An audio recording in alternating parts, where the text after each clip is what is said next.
Mani sauc Anita Indāre. Labdien, esmu Kristis Janstevics. Mani sauc Krišjāns Beļauskis, un esmu šī gada diplomāts Tēlniecības katedrā. Akadēmija sagatavo, kā jau zināms, bakalaura maģistra programmās, un vērojam jau pēdējos gados ir sevišķi studentu vēlēšanās savus radošos darbus veidot jau materiālā ar domu, ka viņi varētu tikt izstādīti publiskajā telpā. Man diploma darba nosaukums ir Piena steķis, un tas ir pirmais publiskās telpas mākslas darbs, ko esmu veidojis. Tas pēc mēneša tiks uzstādīts Smiltenes pilsētā un kalpos kā dzeramā ūdens trūklaka.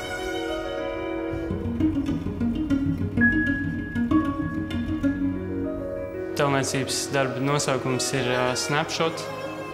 Es nedaudz atsaucos uz bērnībā redzētām 80. un 90. gadu spraigas sižeta filmām.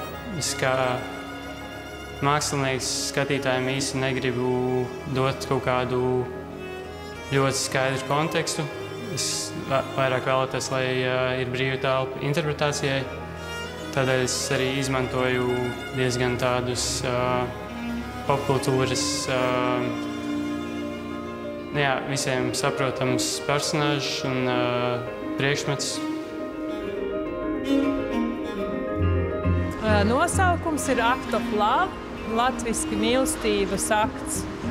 Doma ir tāda, ka Jēzus mazgā kājas māceklim, bet mācekļu vietas atstāja tukšu, ar iespēju katram apsēsties un ļaut, lai tev Jēzus nomazgā kājas, pārizdomājoties par to, kādas attiecības mums ir ikdienā ar saviem tuvākajiem, vai mēs mazgājam kājas viens otram, nevis tīri fiziski, bet arī atbalstot emocionāli un saklausot vajadzības. Es viņu redzu, varbūt tā varētu būt kādam mūžas dārs vai baznīcas dārs. Tā varētu būt arī pilnīgi tāda telpa kā pludmale, kur cilvēki nākot no pludmales noskalos milšainās kājas. Svarīgi atrast katram studentam to, kas ir viņa spēcīgās puses un ko viņi mīl un par ko viņi ir gatavi cīnīties un degt. Katrs strādā ar to tēmu, kas viņiem ir interesanti, ar to formu, kas viņiem ir interesanti. Viņi ir atvērti pasaulē, viņi zina kontekstu. Kā pasniedzēji mēs mēģinam atbalstīt, saprast studentus un atbalstīt tieši tajās formās, kādas viņš katrs mēģina attīstīt un meklēt. Vienojoši ir tas, ka viņi visi ir izcils mākslinieckās kvalitātes, ļoti dažādās valodās, mākslas valodās izpildīti. Tas man ļoti priecē, un tas man vienkārši sajūsmiņi, ka viņi visi ir ļoti dažādi, sākot ar tādu klasisku, realistisko plastiku un beidzot ar absolūti tādu laikmetīgu izteiksmes līdzekļu ziņā. Šie darbi prasa lielu auditoriju, un liela auditorija tā ir pēc definīcijas publiskā telpa. Tēlniecība ir ļoti jaudīga valoda. Skaļa valoda, teiksim tā.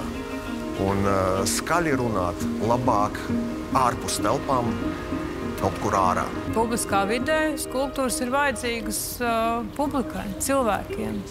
Es domāju, ka ir ļoti vajadzīgas, jo caur tām skulptūrām mākslinieks var pastāstīt par daudz aktuālām lietām, tēmām, kas mums ir, varbūt reizēm nav aktuāls, bet viņas var aktualizēties.